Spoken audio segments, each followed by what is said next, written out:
साथ मैं हूं अभिषेक सत्यव्रतम और मेरे साथ हैं मेरी सहयोगी पूजा त्रिपाठी और मुंबई स्टूडियो से कविता थपलियाल। 3 दिनों की लगातार गिरावट के बाद बाजार ने आज पलटी मारी है और ठीक ठाक रफ्तार हम कहेंगे। डबल सेंचुरी लगाकर निफ्टी कारोबार कर रहा है 21,650 के ऊपर और निफ्टी बैंक में है 500 अंकों की रिकवरी। एडवांस डिक्लाइन रेशियो देखेंगे तो आपका कॉन्फिडेंस और ज्यादा बढ़ जाएगा क्योंकि आज 1862 शेयरों के मुकाबले 375 शेयर लाल निशान में कर रहे हैं कारोबार एनएसई पर। आज हम देख रहे हैं कि नैस्डैक में जिस तरह से तेजी बनी है, आईटी स्टॉक्स का मूड ठीक ठाक है, बैंकिंग से सपोर्ट बढ़िया है। एक्सिस बैंक, आईसीआईसीआई बैंक, वहां पर आज हमें अच्छी तेजी देखने को मिल रही है और कंजम्पशन वाले कुछ शेयर ब्रिटानिया समेत भी आज बाजार की तेजी में भाग ले रहे हैं। लेकिन आज का टॉप गेनर है भारतीय एयरटेल, करीब 3.5% के आसपास की तेजी के साथ। और गिरने वाले शेयरों में अगर आप इंडसइंड बैंक को छोड़ दीजिए तो एनएसई में निफ्टी पर एक भी ऐसा शेयर नहीं है जहां पर आपको 1% से ज्यादा की गिरावट दिखे। तो माहौल बढ़िया है, फटाफट काम करेंगे, आपके सवालों के जवाब लेंगे अपने एक्सपर्ट से। सवाल पूछने तरीका स्क्रीन पर आ जाएगा, नंबर लगातार आपके स्क्रीन के ऊपर हिस्से में फ्लैश हो रहा है, 9167329108 ये हमारा नंबर। इस पर आप फोन कीजिए, एसएमएस कीजिए या फिर व्हाट्सएप के जरिए भी अपने सवाल हम तक पहुंचा सकते हैं। और सोशल मीडिया का पता भी आपकी स्क्रीन पर, तीनों ही प्रमुख प्लेटफॉर्म पर हमारा पता है @ETNow स्वदेश पर जाकर आप अपने सवाल हमसे पूछिए, शेयर कीजिए और हम कोशिश करेंगे कि आपके सभी सवालों को शो में जरूर शामिल करें। चलिए एक्सपर्ट के पास चलते हैं। आज आपके सवालों के जवाब देने के लिए हमारे साथ जुड़ गए हैं फिनवर्सिफाई की ध्वनि पटेल और इसके अलावा वृद्धि इन्वेस्टमेंट के विवेक कारवा भी हमारे साथ हैं। ध्वनि और विवेक, आप दोनों का बहुत शुक्रिया, स्वागत है ETNow स्वदेश पर। ध्वनि, शुरुआत आपसे करना चाहेंगे। एक बढ़िया रिवर्सल हम कहेंगे, 21,650 के फिर से ऊपर चला गया है निफ्टी, 21,300 के नीचे के हमने लेवल्स भी देखे कल के इंट्राडे में। ये बताइए कि अभी आपको इंडेक्स का मूड कैसा लग रहा है और निफ्टी और बैंक निफ्टी में बेहतर चार्ट्स किसके हैं? गुड मॉर्निंग अभिषेक और बाकी सभी दर्शकों को भी मेरी तरफ से very good morning. Overall index की अगर हम बात करते हैं, सबसे पहले निफ्टी की यहाँ पे बात करते हैं तो निफ्टी डेफिनेटली हमें एक बाउंस देखने को मिला है। यहाँ पे जो गिरावट देखी थी वो काफी हमें यहाँ पे शॉकिंग लग रही थी, बट एक प्रॉफिट टेकिंग जरूरी था मार्केट को यहाँ पे संभालने के लिए। अब वापस से हम एक बाइंग पावर यहाँ पे देख रहे हैं। ओवरऑल निफ्टी में मेरा जो बुलिश व्यू है वो 21,800 के बाद यहाँ पे कंफर्टेबली मैं इंडेक्स में बाइंग का यहाँ पे ट्रेड दे सकती हूँ। निफ्टी तब तक मुझे यहाँ पे थोड़ी सी एक कॉशियस सिचुएशन में लग रही है। बैंक निफ्टी की तरफ से यहाँ पे जो ट्रेड बन रहे हैं वो यहाँ पे मुझे ज्यादा कन्विंसिंग लगते हैं। बैंक निफ्टी में ओवरऑल आज के सत्र में भी अगर किसी को ट्रेड करना है तो फ्यूचर्स के जरिए ट्रेड कर सकते हैं। ओवरऑल इसकी जो स्ट्रेंथ है वो ज्यादा देखने को मिल रही है। 46,000 के स्टॉप लॉस से आप बैंक निफ्टी को बाय कीजिए, ऊपर की तरफ 46,600 तक का इसका एक टारगेट बनता है स्पॉट लेवल में। ओवरऑल निफ्टी को अवॉइड करके सेक्टर स्पेसिफिक बाइंग भी काफी यहाँ पे देखने को मिल रही है, जिसमें फार्मा नेम्स है, FMCG नेम्स है। उसके अलावा खास करके मेरा ध्यान यहाँ पे रेलवे स्टॉक्स और फर्टिलाइजर स्टॉक्स पे काफी जाता है, जिसके अंदर वापस से हमें एक बाइंग पावर देखने को मिल रहा है, तो उन्हीं पे ध्यान रखा जाए। तो ध्वनि के एनालिसिस के मुताबिक निफ्टी बैंक में आप चाहें तो रणनीति यहाँ पर बना सकते हैं और 46,000 का स्टॉप लॉस, 46,600 तक के टारगेट्स आपको रेकमेंड किए जा रहे हैं। और सेक्टर स्पेसिफिक एक्शन यहाँ पर काफ़ी दिखाई दे रहा है, जो कि मेरे ख्याल से हमारे सवालों के ज़रिए, दर्शकों के सवालों के ज़रिए भी हम इस पर बात करेंगे। शुरुआत करते हैं सवाल जवाब के सिलसिले के साथ और मेरे साथ मेरे पहले दर्शक दिल्ली से अर्पित भी जुड़ गए हैं। अर्पित, गुड मॉर्निंग, क्या हाल चाल? मैं ठीक हूँ, कैसे? बिल्कुल ठीक, थैंक यू सो मच। बताइए अर्पित, आपने किस स्टॉक में खरीदारी कर रखी है? मैम, मेरे पास टाटा मोटर्स के 10,000 शेयर है एट द रेट ऑफ 50। मैंने 2020 में बाइंग की थी। 2020 में आपने बाइंग की थी और नज़रिया मेरे ख्याल से इस तरह के स्टॉक में आपने लंबा ही रखा होगा और जो बढ़िया मुनाफा आप यहाँ पर कमा रहे हैं। क्या आपने कॉस्ट प्राइस कही, एक बार बताएंगे मुझे फिर से? Ma'am, Tata Motors 10,000। Okay, and 2020 की आपकी बाइंग है ये? जी मैम। ऑलराइट, विवेक मैं आपके पास आऊंगी इसको लेकर।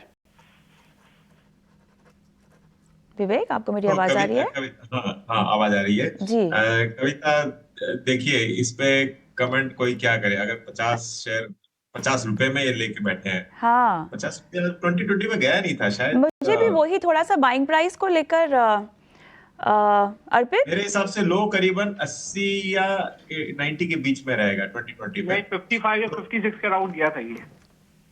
ओके, 55 तो and हो सकता है 56. इंटरडे कभी गया हो और आपने उठा लिया हो उस वक्त।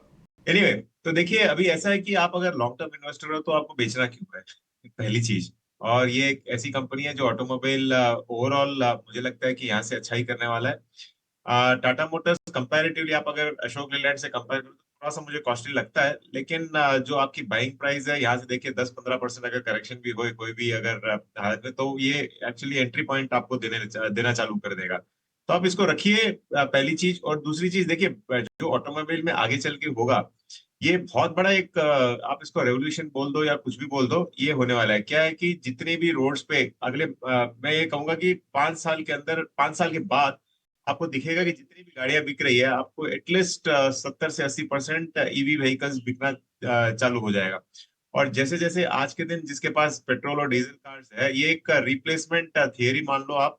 तो क्या होगा कि रिप्लेसमेंट, अगर मेरे पास आज डीजल है, मैं 2-3 साल बाद या 5 साल बाद जब भी नई गाड़ी लेना चाहूंगा, मैं ईवी में ही जाने वाला हूँ।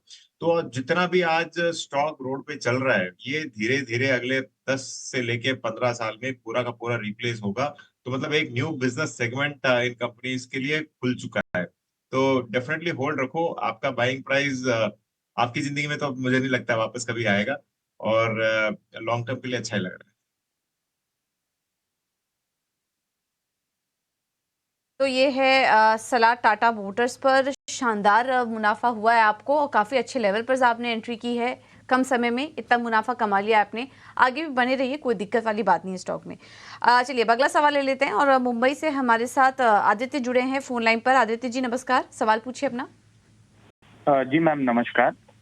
जी मैम, मेरे पास हिंडाल्को के शेयर्स है मैम। जी। 2000 क्वांटिटी है 440 के रेट पे। And ma'am Larsen and Toubro है 100 क्वांटिटी Okay. एट 1860। ओके, तो आप समय दे सकते हैं दोनों स्टॉक्स को? मैम और 1 साल में होल्ड करने के लिए तैयार हूँ। ठीक है, तो कॉन्ग्रेचुलेशंस पहले तो आपको। हिंडाल्को एलएनटी दोनों ही बहुत ही अच्छे लेवल पर आपने एंट्री ली है और शानदार मुनाफा हो रहा है इन दोनों ही स्टॉक्स में आपको। ध्वनि 1 साल का व्यू और है दोनों शेयरों पर। एलएनटी और हिंडाल्को ऑलरेडी काफ़ी अच्छी कमाई कर चुके हैं, लेकिन अगले 1 साल के लिए चार्ट्स कैसे लग रहे हैं आपको? और स्टॉप लॉस भी इनको सुझा दीजिए। जी बिल्कुल। यहाँ पे पूजा ओवरऑल हिंडाल्को का अगर हम स्टार स्ट्रक्चर देखते हैं तो डेफिनेटली इसके अंदर हमें ज्यादा मोमेंटम एक जो है वो देखने को नहीं मिला अगर मैं 2022 के प्राइसेस को यहाँ पे कंपेयर कर रही हूँ। पर स्टॉक के अंदर जो सपोर्ट लेवल है वो काफी स्ट्रॉन्ग यहाँ पे बना हुआ है। 525 का जो लेवल है वो काफी एक स्ट्रॉन्ग सपोर्ट लेवल की तरह यहाँ पे काम करता है। तो मेरी इनसे यही सलाह रहेगी, अपना स्टॉप लॉस है उसको ट्रेल कर लीजिए। 525 के स्टॉप लॉस से आप इसको होल्ड कीजिए। 640 के ऊपर इसके अंदर आपको ब्रेकआउट देखने को मिलेगा, जहां पे स्टॉक के अंदर फर्दर एक मोमेंटम अपसाइड देखने को मिलेगा। ऑलमोस्ट आपको यहाँ से फर्दर एक 200 पॉइंट्स का अप मूव देखने को मिलेगा 640 क्रॉस करने के बाद। तो 525 के स्टॉप लॉस से इसको होल्ड कीजिए। 525 रुपए के स्टॉप लॉस से हिंडाल्को को होल्ड करने की सलाह है। आगे बढ़ेंगे। अहमदाबाद से विवेही हमारे साथ हैं। विवेही नमस्कार, पूछिए क्या जानना है आपको? ड्रेजिंग कॉर्पोरेशन में शेयर है 100 शेयर 510 के रेट पे। मीन्स मुझे अभी वेट करना है या फिर निकल जाना है? और मेरा एक क्वेश्चन ये भी है कि मुझे अगर इसमें इन्वेस्ट करना है तो मैं सुजलॉन में करूँ या फिर IRFC में करूँ? अभी IRFC या सुजलॉन, इन दोनों के बीच में से आपको राय चाहिए। ठीक है, चलिए अपने एक्सपर्ट के व्यू ले लेते हैं। विवेक, ड्रेजिंग कॉर्पोरेशन इनके भाव से तो काफ़ी ऊपर आया है और वैसे भी लगातार मोमेंटम है ये शेयर। पिछले महीने भर में अगर देखेंगे तो 40-50% ये शेयर चल चुका होगा मेरे अनुमान से। जी हाँ, 42-43% के आसपास का रिटर्न इसमें है। ड्रेजिंग कॉर्प पर व्यू दीजिए और दूसरा भी प्रश्न आप साथ में जवाब दीजिएगा कि सुजलॉन में और IRFC में कौन सा विकल्प निवेश के लिहाज से ठीक रहेगा? देखिए, पहले ड्रेजिंग की बात करते हैं। ओवरऑल आप अगर बाजार में देखो तो सारे के सारे PSU स्टॉक्स जो है उन्होंने काफी रैली दिखाया है। और मुझे लग रहा है कि आगे चल के अगर यही सरकार रिपीट होती है तो PSUs और अच्छा करेंगे, पहली चीज। अब दूसरी चीज, ये अप्रैल में रिजल्ट करीबन मई एंड में आएंगे, तो तब तक हो सकता है कि स्टॉक एक रेंज के अंदर रहे, क्योंकि वैल्यूएशन वाइज आप अगर ड्रेजिंग देखो तो बहुत ही कॉस्टली लग रहा है। प्राइस टू बुक वैल्यू आपको दिखेगा कि सस्ता है, 1.66 1.7 के आजू बाजू रहेगा। लेकिन अगर आप इसका कंपैरेटिवली अगर पीई वगैरह देखो तो काफी हाई वैल्यू पे चल रहा है, 73 74 पे है, कंपैरेटिव अदर ओवरऑल पीएसयूज 30 35 पे चल रहे हैं। तो उस हिसाब से अगर ये थोड़ा बहुत और ऊपर जाता तो आपको प्रॉफिट बुक करना चाहिए। और जो दूसरा सवाल था, अगर सुजलॉन और आईआरएफसी के बीच में आप अगर तुलना करने को बोलो तो मुझे लगता है कि सुजलॉन बेटर बेट है यहाँ से। क्यों बेटर बेट है? क्योंकि जो प्रोडक्शन ऑफ इलेक्ट्रिसिटी उनका जो एस्टिमेट है यहाँ से और भी करीबन वो सोच रहे हैं कि करीबन 4 गीगावाट्स और बढ़ेगा, और उसका बेनिफिट कंपनी को आगे चल के मिलने वाला है। तो डेफिनेटली आपको सुजलॉन लेना चाहिए compare to IRFC. Uttar Pradesh से शाहिद हुसैन मेरे साथ फोन लाइन पर हैं। नमस्कार शाहिद। शाहिद हुसैन साहब, मेरी आवाज आ रही है? हाँ जी, आ रही। बताइए सर, किस टॉप पे सवाल पूछना चाहते हैं? मैडम, मैं आलोक इंडस्ट्री, मेरे पास 1000 शेयर है, और दूसरा 5 रुपया कुछ पैसे, 5 रुपया 60 पैसे पे लिया था 2 साल 3 साल 2 साल पहले। ठीक तो है। अभी क्या करें, उसको रखें कि बेच दे, क्या करें? जब आपने लिया था तो आपका नजरिया आपको लंबा रखने का था कि केवल मुनाफा कमाने का था? तभी तो 5 उसमें लगे ही कितना, 5,000 रुपया इन्वेस्ट है। बिल्कुल सही। चलिए ध्वनि, निकल जाए मुनाफा बुक करके क्या? जी बिल्कुल कविता, यहाँ पे आलोक इंडस्ट्रीज में मेरी तरफ से इनको प्रॉफिट बुकिंग की सलाह रहेगी, क्योंकि स्टॉक को अगर हम यहाँ पे वीकली चार्ट पे देखते हैं तो 2020 में इसने जो हाई बनाए थे 38 39 के, उन्हीं स्टॉक्स के पास लेवल्स के पास वापस से स्टॉक एक रेजिस्टेंस ले रहा है, तो अभी फिलहाल इससे एग्जिट करें। को प्रॉफिट बुक करने की सलाह दी जा रही है आलोक इंडस्ट्रीज में। रुकेंगे एक छोटे से ब्रेक के लिए, लेकिन ब्रेक के उस पर चैंपियंस और स्ट्रैटेजी बताने के लिए हमारे साथ जीएम फाइनेंशियल्स के अक्षय भागवत जुड़ चुके हैं। Akshay, thank you so much समय देने के लिए। बताइए आज कहां पर रणनीति सुझाएंगे आप? Good morning. तो आज जो स्टॉक का चुनाव किया है वो स्टॉक का नाम है IRCTC।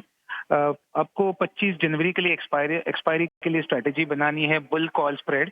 पहले व्यू रहेगा कि यहाँ पे पॉजिटिव व्यू लेके चल रहा हूँ जनवरी एक्सपायरी के लिए, जहाँ पे ऊपरी स्तर में 1000 से 1020 ये टारगेट एरिया बनेगा। तो बुल कॉल स्प्रेड में आपको बाय करनी है 980 की कॉल, करीबन 18 और 16 के रेंज में चल रही है अभी। उसके सामने आपको बेचनी है 1020 की कॉल, जो करीबन 8 से 9 रुपए में अभी बेचने को मिलेगी आपको। तो ये स्ट्रैटेजी बना के अगर तेजी में चल गया IRCT as per the expected view, तो मैक्सिमम प्रॉफिट पोटेंशियल स्ट्रैटेजी में आपका बनेगा 9500 का। और ये स्ट्रैटेजी में आप मॉनेटरी टर्म्स में एक स्टॉप लॉस 5000 का बना के चले। देखिए 980 वाली कॉल खरीदनी है, शेयर में हम रफ्तार देख भी रहे हैं, 18 से 16 रुपए के बीच में मिलेगी, और 1020 की कॉल बेचनी है जो कि 8 से 9 रुपए के बीच में मिलेगी। अधिकतम मुनाफा 9500, अधिकतम नुकसान 5000 रुपए का इस स्ट्रेटजी में। जो रिस्क डिस्क्लोजर है उसका ख्याल आप ज़रूर रखें। एफएनओ में 10 में से 9 ट्रेडर्स को नुकसान होता है, और औसत जो नुकसान है वो है 50,000 रुपए का। तो रिस्क को एनालाइज करके स्टॉप लॉसेस को स्ट्रिक्टली फॉलो करके ही आप वायदा बाजार में ट्रेड कीजिए। अगले दर्शक को जोड़ेंगे, फोन लाइन पर जुड़ गए हरिओम जी। हरिओम जी नमस्कार, कहाँ से सर आपने फोन किया और क्या सवाल है आपका? सर गुड मॉर्निंग, मैं महाराष्ट्र से बात कर रहा हूँ जी। मेरे पास नंदन डेनिम का शेयर है, सवाल नंदन डेनिम लिमिटेड। नंदन डेनिम लिमिटेड, भाव बताएंगे? 3500 शेयर लिया हूँ 18 रुपए के भाव से। 3500 शेयर 18 रुपए के भाव पर, भाव है इस वक्त 27 रुपए 50 पैसे का। विवेक, ट्रैक करते हैं क्या आप नंदन डेनिम को? क्या सलाह होगी आपकी? कोई आइडिया नहीं अभिषेक, डेनिम पहनना आता है, इसको ट्रैक नहीं किया अभी तक। नहीं, नाम तो इसका सुना हुआ है, नाम सुना हुआ है, ऐसा भी नहीं कोई नया ये स्टॉक है, लेकिन ये है कि हाँ रेंज में ही रहा है काफ़ी समय तक। बीच बीच में कुछ बाउंस आते हैं, फिर वो सस्टेन कर नहीं पाते हैं। तो एक बार जरा इसके बिजनेस को समझेंगे। वैसे छोटी कंपनी है, मतलब मार्केट कैप अगर 500 करोड़ रुपए से भी कम हो तो आप उसको किस कैटेगरी में, माइक्रो कैप या फिर उससे भी नीचे, पता नहीं। लेकिन टेक्निकल्स चेक कर लेते हैं। ध्वनि, क्या सलाह होगी आपके नंदन डेनिम को लेकर? जी बिल्कुल अभिषेक, इसका टेक्निकल चार्ट जो है वो यहाँ पे ओवरऑल सजेस्ट करता है कि स्टॉक ने अपने लाइफ टाइम हाइज यहाँ पे कुछ 60-65 के करीब बनाए थे। रिसेंटली स्टॉक ने एक लो बनाया था यहाँ पे ₹14 का, तो वहां से ये स्टॉक ने वापस एक रिवर्सल लिया है। बट ओवरऑल अगर हम पिछले 2 महीने को कंपेयर करते हैं तो स्टॉक में काफी कुछ रिटर्न्स नहीं देखने को मिल रहे हैं। ओवरऑल मेरी इनसे यही सलाह रहेगी कि इस स्टॉक को फिलहाल एक ट्रेलिंग स्टॉप लॉस लगा लीजिए। अगर नीचे की साइड में स्टॉक 25 का लेवल ब्रेक करता है टेक्निकली, तो यहाँ पे और बेरिश साइड का एक मूवमेंट देखने को मिलेगा। बट जब तक 25 का लेवल इंटैक्ट है तो ये अपनी पोजीशन में बने रह सकते हैं। ठीक है, ₹25 का स्टॉप लॉस होगा आपके लिए नंदन डेनिम को लेकर, लेकिन इसकी समीक्षा आप जरूर कर लीजिए क्योंकि बहुत बड़ी ग्रोथ की उम्मीद करने से बेमानी है नंदन डेनिम से। ₹27 का भाव इसका ज़रूर चल रहा है, लेकिन देख लीजिए, समीक्षा एक बार करनी ज़रूरी है अपने स्तर पर। एक छोटा सा ब्रेक लेंगे और ब्रेक के बाद भी दर्शकों के ढेर के ऊपर निफ्टी बैंक की बात करें तो 425 अंक ऊपर। भारतीय एयरटेल भी ऊपर से थोड़ा सा नीचे है, अब 3% की बढ़त के साथ कारोबार कर रहा है। इंडसइंड बैंक है 2.5% नीचे।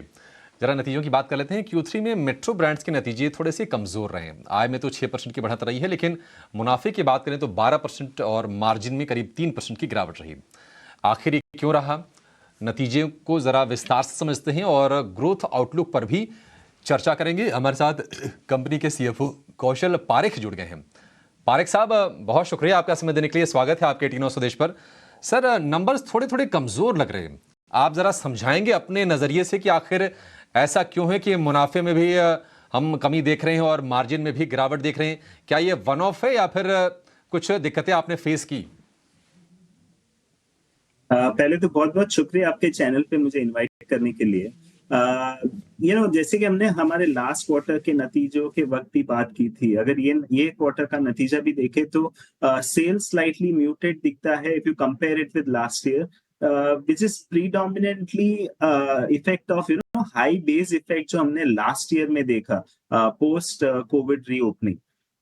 अगर हम we see this more as a timing headwinds rather than an economic headwind। अगर आप हमारा सेल्स मिक्स देखे तो 3,000 के ऊपर के प्रोडक्ट का कंट्रीब्यूशन बढ़ा है from 44% last year to 49% this year. This clearly shows that customer है वहां पे बाइंग हो रही है और अच्छे प्राइस पे हो रही है। सिर्फ लास्ट ईयर का बेस इफेक्ट इतना स्ट्रांग है कि उसके वजह से सेल्स नंबर्स स्लाइटली म्यूटेड दिखते हैं। अगर आप हमारे मार्जिन्स की बात करें तो our margins have been very rock solid. Gross margins अगर देखें तो हमने 60% फॉर दिस क्वार्टर रिपोर्ट किया है, EBITDA margin of 34% and PAT margin of around 18% for this quarter.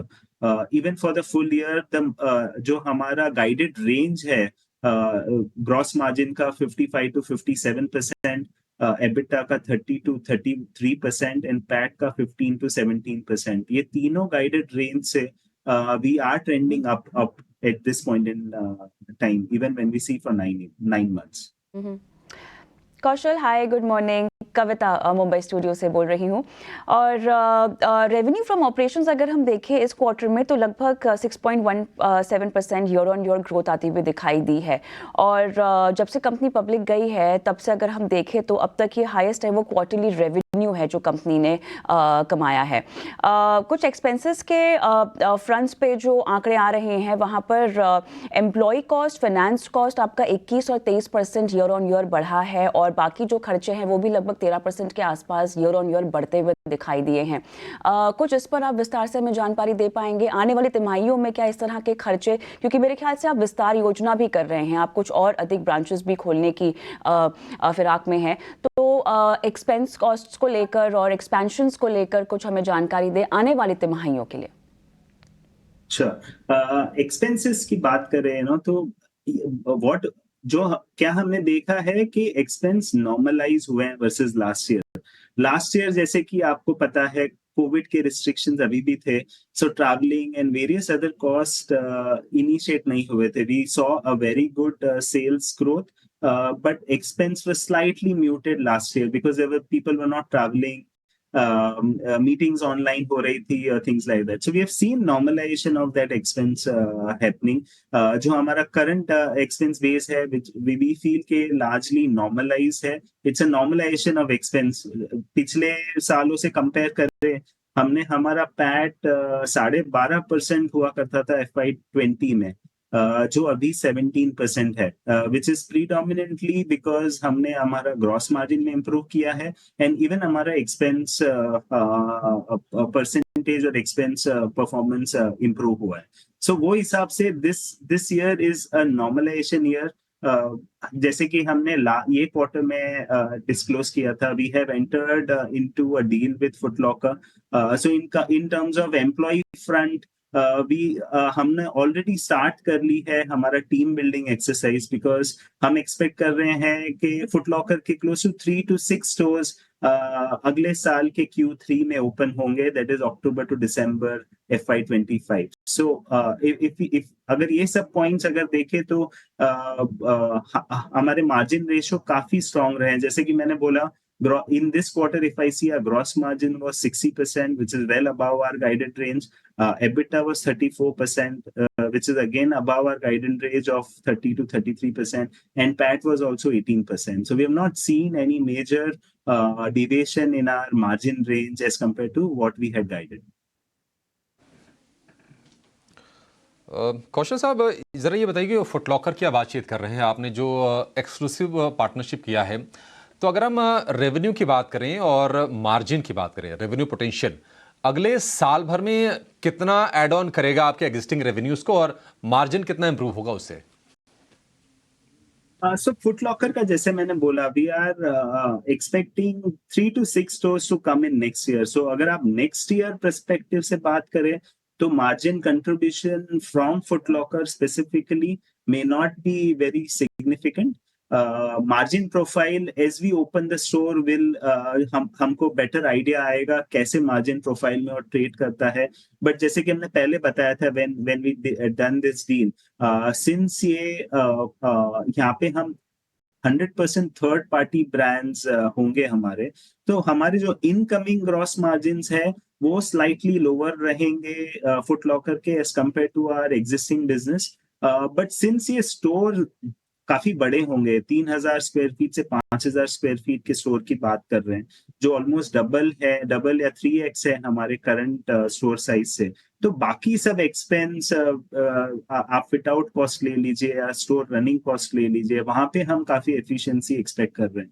तो वो पर्सपेक्टिव से once we open a store, once we have 6 to 12 months history behind us, उसके बाद हम प्रॉपर मार्जिन के बारे में बात कर पाएंगे. इन टर्म्स ऑफ सेल्स 3 से 6 स्टोर ओपन कर रहे हैं, तो it will not be significant in next year. But अगर आप लॉन्ग टर्म पर्सपेक्टिव से देखें तो we see this as a very strong growth channel. अगर आप इंडिया में देखें एंड इवन ग्लोबली देखें तो स्पोर्ट्स एंड एथलीजर एक वैसा स्पेस है जो बहुत फास्ट ग्रो हुआ है.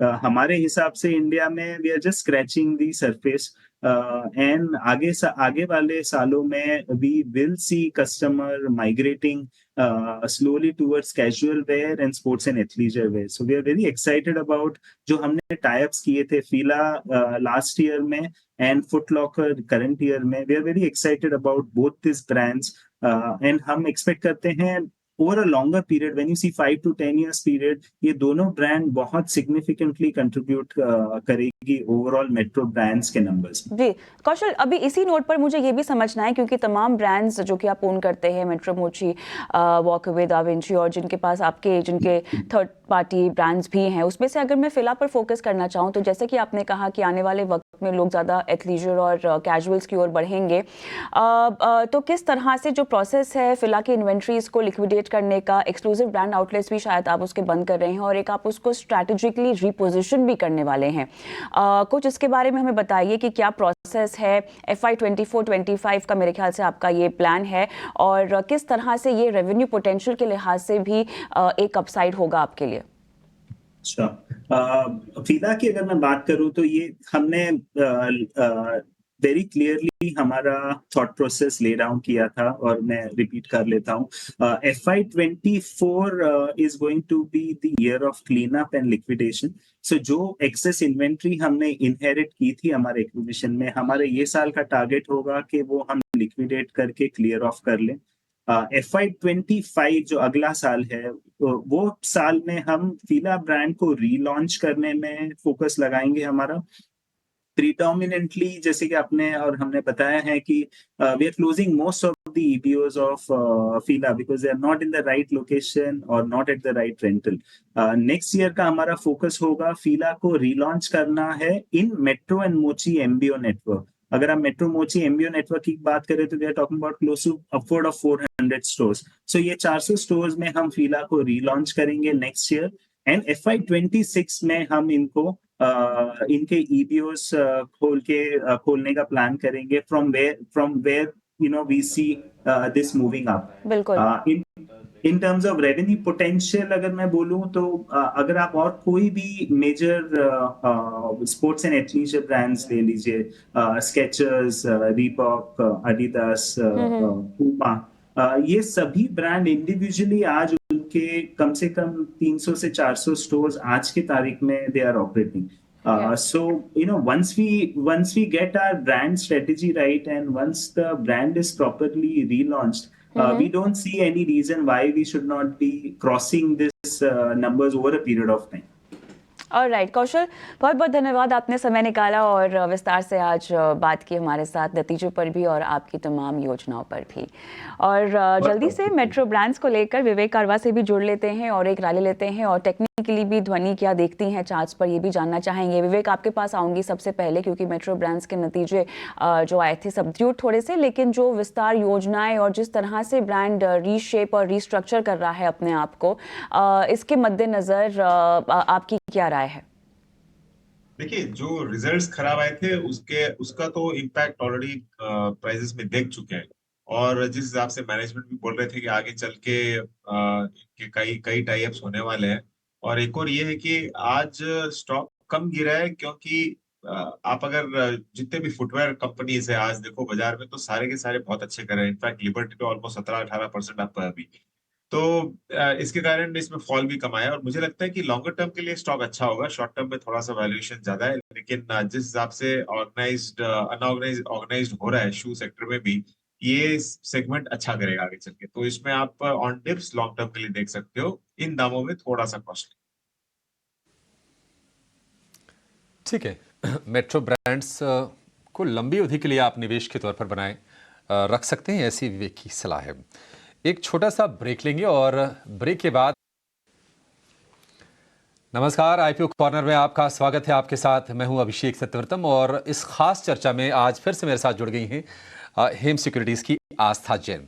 आज हम चर्चा कर रहे हैं ई-पैक ड्यूरेबल के IPO की। IPO आज से खुल गया है, 23 जनवरी तक आप इसमें पैसे लगा सकेंगे। साइज की बात करें तो 640 करोड़ का साइज है और उसमें फ्रेश इशू है 400 करोड़ रुपए का, और OFS यानी कि ऑफर फॉर सेल है 240 करोड़ रुपए का। तो साइज बहुत ज़्यादा बड़ा तो नहीं, बट ठीक ठाक हम ज़रूर कहेंगे, और उसमें फ्रेश इशू भी ठीक ठाक है। एंकर निवेशकों से ठीक ठाक रिस्पांस मिला है। कई दिग्गज म्यूचुअल फंड्स ने एंकर निवेशकों ने इसमें पैसे डाले हैं IPO से पहले। आपको बता दें कि रूम AC की दूसरी सबसे बड़ी ओरिजिनल डिज़ाइन मैन्युफैक्चरर कंपनी है ये, और AC के साथ दूसरे अप्लायंस डिज़ाइन और बनाती है। Induction cooktop, mixer grinder, water dispenser, heat exchanger, cross flow fan, तमाम चीज़ें कंपनी बना रही है। और इनके 3 मैन्युफैक्चरिंग फैसिलिटीज़ हैं, एक देहरादून में है, दूसरा महाराष्ट्र के भिवंडी के आसपास है, और एक श्री सिटी में है एक तीसरा मैन्युफैक्चरिंग प्लांट इनका। तो कंपनी का IPO कैसा है, क्या इसमें आपको निवेश करना है, पैसे लगाने हैं, आपको क्या लिस्टिंग गेन मिलेगा या फिर लंबी अवधि के लिए ठीक है? और एक बड़ा सवाल आजकल लोग हमसे पूछते हैं कि क्या अलॉटमेंट मिलेगा, ये बड़ा सवाल है। इन सब प्रश्नों से बड़ा प्रश्न ये है। आस्था जी, शुक्रिया आपका समय देने के लिए। बताइए कंपनी के बारे में एक बार आप जरा गाइड कर दीजिए। ये कंपनी AC बनाती है आस्था जी, या फिर AC का डिजाइनिंग का काम करती है? मतलब एग्जैक्टली उस सेगमेंट में करती क्या है ये? जी बिल्कुल, गुड मॉर्निंग अभिषेक जी। देखिए बिल्कुल, रूम ACs इनके वैसे तो 3 सेगमेंट्स हैं। सबसे पहले तो RACs रूम ACs में है, जिसमें ये ODM है, ओरिजिनल डिजाइन मैन्युफैक्चरर है, इंडोर यूनिट, आउटडोर यूनिट। ये जो जितने भी एसी के ये जो पार्ट्स होते हैं पूरा ये खुद ही बनाते हैं। दूसरा पार्ट है इनका स्मॉल डोमेस्टिक अप्लायंसेस एसडीए, उसमें क्या बनाते हैं, इंडक्शन कुकटॉप हो गया, आपका मिक्सर ग्राइंडर्स हो गए, वाटर डिस्पेंसर्स हो गए। और जो तीसरा सेगमेंट है वो कंपोनेंट सेगमेंट है जिसमें हीट एक्सचेंजर्स जो आपने भी बताया, पीसीबीज, प्रिंटेड सर्किट बोर्ड्स, ये सब उसमें आते हैं। तो इस तरह की ये कंपनी है, इनका वॉल्यूम काफी स्ट्रॉन्ग रहा है आरएसी में। मेरे हिसाब से मार्केट शेयर भी इनका 29% और सेकंड लार्जेस्ट इनका मार्केट शेयर है आरएसीज में, और 29% का जो मार्केट शेयर है, और मेरे हिसाब से वॉल्यूम भी काफी बेहतर है। अब कंपनी में सब्सक्राइब करना है कि नहीं, तो पहले मैं ये बोलना चाहूंगी, देखिए अगर लंबी अवधि का व्यू हो तो लगाइए, क्योंकि इसमें हम सिर्फ और सिर्फ लंबी अवधि के लिए ही रेकमेंड कर रहे हैं।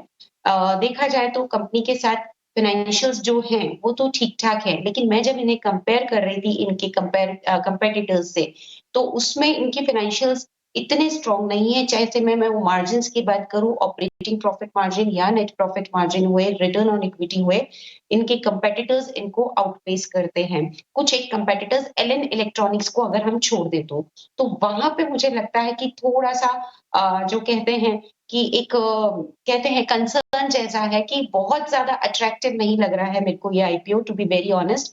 58 के पीई मल्टीपल पे लेके आ रहा है, तो वैल्यूएशन भी कोई ऐसी इन्होंने कम नहीं की है कि बहुत अट्रैक्टिव हो। तो वैल्यूएशन भी कोई इतनी अट्रैक्टिव नहीं है, क्योंकि मैंने इनको ईवी बाय एबिटा और ईवी बाय सेल्स के मल्टीपल पे भी देखा। तो जो दूसरी ग्रुप प्योर कंपनीज हैं जिसमें पीजी इलेक्ट्रोप्लास्ट आया, अंबर आया, डिक्सन आया, स्पेशली अगर देखा जाए तो अंबर और पीजी इलेक्ट्रोप्लास्ट इनके क्लोज कंपेटिटर्स हैं, क्योंकि वो लोग रूम एसीज में ज्यादा है, तो उनके फंडामेंटल्स और उनके फाइनेंशियल्स इनसे ज्यादा मजबूत है।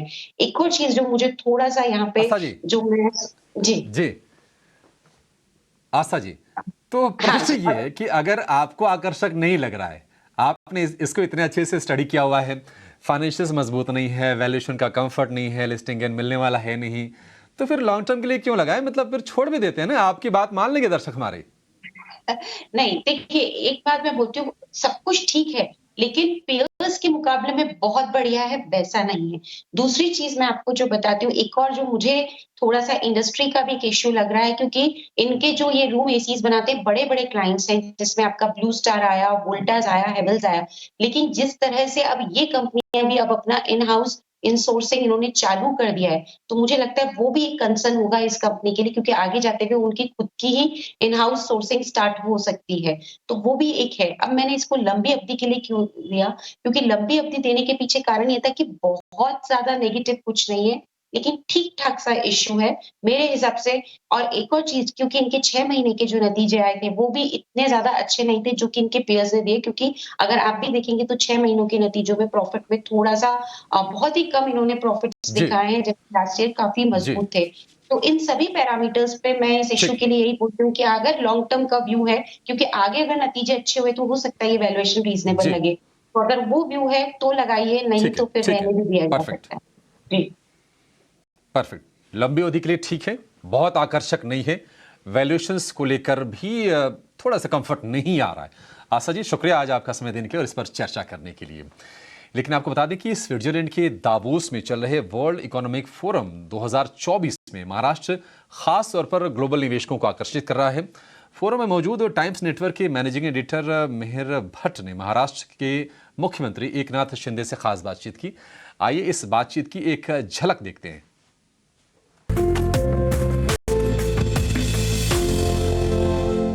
आज सुबह आपने भी कांग्रेस में सेशन किया है, वर्ल्ड इकोनॉमिक फोरम कांग्रेस में, कैसा था आपका अनुभव? बिल्कुल अच्छा था। यहाँ पर आने के बाद बिजनेस तो होता है, एक अच्छा फोरम है, इंटरनेशनल फोरम, और टेक्नोलॉजी के बारे में भी चर्चा होती है, और नए नए आइडियाज़ है, नए इश्यूज है, उसके ऊपर चर्चा होती है। और इसमें पूरे दुनिया के लोग आते हैं, कई राज्यों के लोग आते हैं। और आज यहाँ देखा तो कई लोग आए थे, ओमान के लोग आए थे, यूएई के आए थे, साउथ कोरिया के, साउथ अफ्रीका के, लिechtenstein के प्रिंस भी आए थे, और काफ़ी लोग आए यहाँ पर। जो डिस्कशन भी अच्छा हुआ, और महाराष्ट्र को बहुत फेवरेबल रहा है, क्योंकि कल और आज लगभग 46 बिलियन के एमओयू साइन हुए हैं।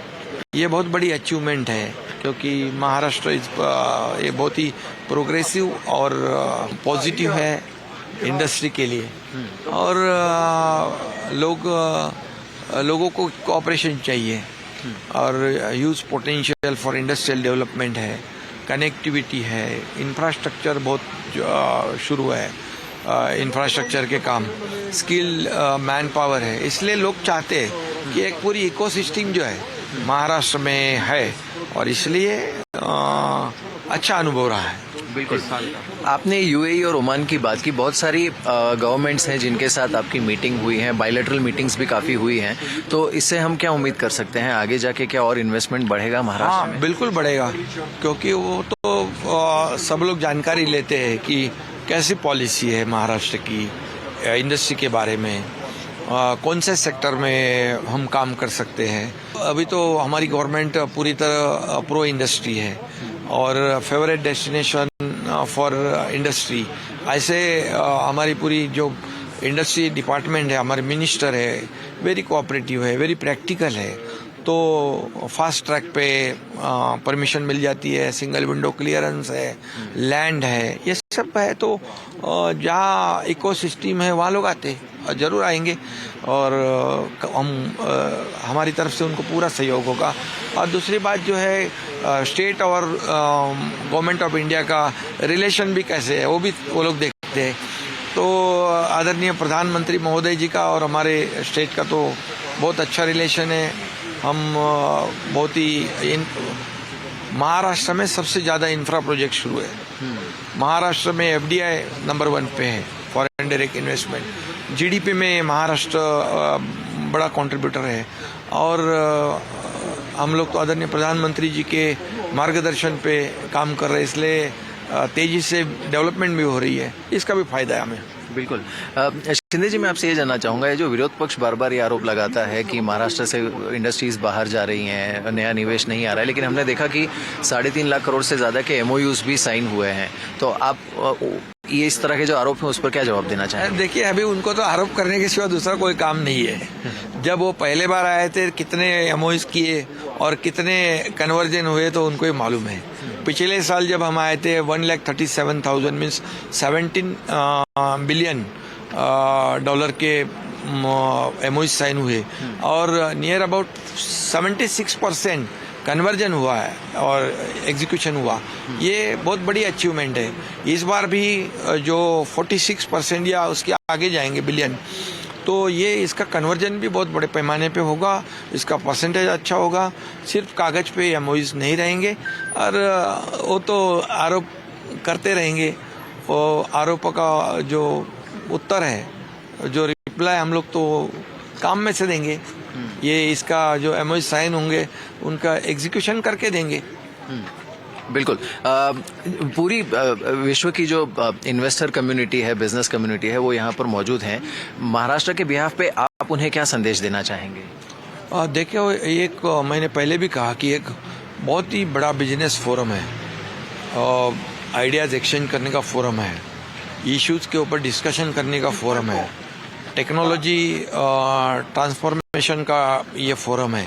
और इसलिए मैं इतना ही कहूँगा कि महाराष्ट्र में हमारी सरकार बन गई है, ये पूरी तरह प्रो डेवलपमेंट है, प्रो पीपल है, वेरी प्रैक्टिकल है और इसलिए आए और निवेश करें, यहाँ पर इन्वेस्ट करें और मिलकर काम करेंगे, मिलकर आगे बढ़ेंगे। और यही एश्योरेंस उनको दूंगा मैं कि बहुत ही फुल कोऑपरेशन। मैं एज ए चीफ मिनिस्टर खुद मॉनिटर करता हूँ कि कुछ भी कि कहीं पर भी दिक्कत है तो उसको सॉर्ट आउट कर लेते हैं हम लोग तुरंत, इसलिए जो इन्वेस्टर है वो किसी भी दिक्कत में नहीं आए। बिल्कुल। चलिए सर, बहुत बहुत धन्यवाद हमारे साथ इस बातचीत में शामिल होने के लिए। Thank you so much.